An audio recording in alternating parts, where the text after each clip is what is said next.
ಕೊಡೋರು. ಈಗ ಅಧಿಕಾರದ ಇರೋರು ಯಾರು ಇವತ್ತಿನ ಕಾಂಗ್ರೆಸ್ ಇದ್ದು ಕಾಂಗ್ರೆಸ್ಸಲ್ಲಿ ಕೊಡ್ತಾರೆ, ನಾಳೆ BJPಯಲ್ಲಿ ಬರ್ತಾರೆ BJPಯಲ್ಲಿ ಕೊಡ್ತಾರೆ. ಅವ್ರಿಗೆ ಅದ್ರ ಬಗ್ಗೆ ಬೆಲೆನೇ ಇಲ್ಲ. ನೋಡಿರಿ, ಪ್ರತಿಯೊಂದು ಈ MLA ಸೀಟ್ಗಳಿದ್ದಂಥ ನೋಡಿರಿ, ಎಷ್ಟೋ ಕಾಡುಗಳ ಸಮೀಪದಂಥ ಒಂದು ಹೊಳೆ ಇರ್ಬೋದು ಅಥವಾ ಹಳ್ಳ ಇರ್ಬೋದು ಅಥವಾ ಹಳ್ಳದ ದಂಡಿಗಿರ್ಬೋದು, ಉಸುಕಿರ್ಬೋದು, ಎಲ್ಲರೂ ಜೀವ ಹೇಳ್ತಾ ಇದ್ದೇವೆ ರೀ. ಯಾವ ಉಳಿತಾನೇ ಇಲ್ಲ. ಹೀಗಾಗಿ ನೀರು ಕಲುಷಿತ ಮತ್ತು ಕಾಡಂದು ನಿಧಾನ ಕರಗ್ತಾ ಇದೆ. ಹಾಗೆ ಕರಗ್ತಾ ಇದೆ. ಆದ್ರೆ ನಮ್ಮ ಜನಾರ್ದನ್ ರೆಡ್ಡಿ ಅವರಂದು ಬಳ್ಳಾರಿಯನ್ನು ಕಂಗಾಲು ಮಾಡಿಬಿಟ್ಟವ್ರೆಲ್ಲ ಅವೆಲ್ಲ ಹುಡುಕಾಡಿ ಮಾಡಿ ಎಲ್ಲ ಕಬ್ಬಿಣ ಅದಿರ್ತೊಳಗೆ ಹಚ್ಚಿದ್ರು.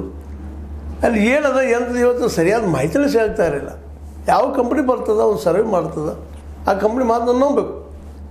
ಸರ್ಕಾರ ಇಲ್ಲ ರೀ, ಕಂಪ್ನಿ ಅವ್ರು ಮಾಡ್ಯಾರವರು ಕಂಪ್ನಿ ಸುಳ್ಳು ಹೇಳ್ತಿದ್ದೇನೆ ರೀ, ಎಲ್ಲ ಕರೆಕ್ಟ್ ಅಂತ ಅವ್ರು ಅಂತಾರೆ. ಅಲ್ಲಿ ನೋಡಿದ್ರೆ ಕಾಡ ನಾಶ ಆಗ್ತಾ ಇದ್ದಾವ.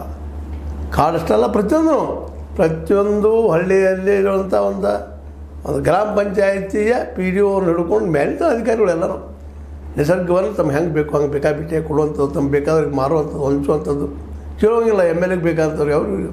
ಹೀಗಾಗಿ ಇವತ್ತು ನಮ್ಮ ನದಿಗಳೆಲ್ಲ ಉಸುಕಿಲ್ಲದಂಗೆ ಆಗಿ ಹೋಗ್ಬಿಟ್ಟಿದ್ದಾವೆ. ಹಂಗೆ ಕೇಳಿದಾಗ ನಮ್ಮ ಜನಕ್ಕೆ ಉಸುಕು ಬೇಕಲ್ರಿ, ಎಲ್ಲಿ ತೋರೋದು ಅಂತ ಕೇಳ್ತಾ ಇದ್ದಾರೆ. ಒಂದು ಕಾಡು ಕಡಿದ ಕಲ್ಲು ತೊಗೊಳ್ತಾರೆ, ಕಲ್ಲಿನ ಮತ್ತೆ ತೊಗೊಂಡು ಹೋಗ್ತಾರೆ, ಅದನ್ನು ಪುಡಿ ಮಾಡ್ಕೊಂಡು ಸ್ಟ್ಯಾಂಡ್ ಮಾಡಿ ಮಾರ್ಕೊಳ್ಳೋಂಥದ್ದು. ಕಾಡು ಕುಲ್ಲ ಆದ್ರಾಗಲಿ ಈ ಖನಿಜಗಳು ಕುಲ್ಲಾಗಿ ಹೋಗ್ಬಿಟ್ಟು ಇವ್ರ ಕಾಲದಲ್ಲಿ ಜನಾರ್ದನ್ ರೆಡ್ಡಿ ಅವರು ಇವತ್ತಿಗೆ ಸಹಿತ ಅವರು ರಾಜಕೀಯ ಮಾಡ್ತಾರೆ. ಅವೆಲ್ಲ ಬಿಟ್ಟು ಅಂತ ಹೇಳ್ತಾರೆ. ಆ ರಾಜಕೀಯ ಖರ್ಚು ಹೆಂಗದ ಗೊತ್ತದ ನಿಮಗೆ? ಅವು ಜನಸಾಮಾನ್ಯ ಪ್ರಾಮಾಣಿಕ ಇಲೆಕ್ಷನ್ ಅಂತಂದ್ರೆ ಇವತ್ತು ನಿಲ್ಲಕ್ಕೆ ಸಾಧ್ಯನೇ ಇಲ್ಲ. ಆ ಪ್ರಮಾಣದ ದುಡ್ಡು ತಂದು ಹಂಚುವಂಥ ಕೆಲಸಗಳು ಎಲ್ಲ ಕಡೆ ಆಗ್ತಾಯಿದ್ದಾವೆ. ಅದಕ್ಕೆ ಈ ನಮ್ಮ ಖನಿಜಗಳು ಉಳಿಸ್ಕೊಳ್ಳೋಕೆ ನಾವು ಜನ ಎಲ್ಲ ಎಚ್ಚರಗೊಳ್ಬೇಕಾಗಿದೆ. ಇವತ್ತು ಅಲ್ಲಿಯ ಗಿಡಗಳು ಹೋದಪ್ಪ ಅಂತಂದ್ರೆ ಈಗೇನು 88 ಹೆಕ್ಟರ್ ಭೂಮಿ ಅಲ್ಲೇನು ತೊಗೊಂಡಾರ ಕುಮಾರಸ್ವಾಮಿ ಇದರ ಏರಿಯಾದಲ್ಲ, ಅದು ಹೋಯ್ದಪ್ಪ ಅಂತಂದ್ರೆ ಮುಂದೆ ಏನಾಗೈತಿ ಅಲ್ಲಿ ಖನಿಜ ಒಂದೇಳಿ ಇನ್ನೊಂದು ಅಪಾಯನೂ ಇಟ್ಟಿಲ್ಲ. ಈಗ 55 ವರ್ಷದಿಂದ ಏನು ಸರ್ವೆ ಮಾಡಿದ್ದಾರೆ ಅದ್ರ ಪ್ರಕಾರ ಖನಿಜ ಅಂತ ಹೇಳ್ತಾರೆ.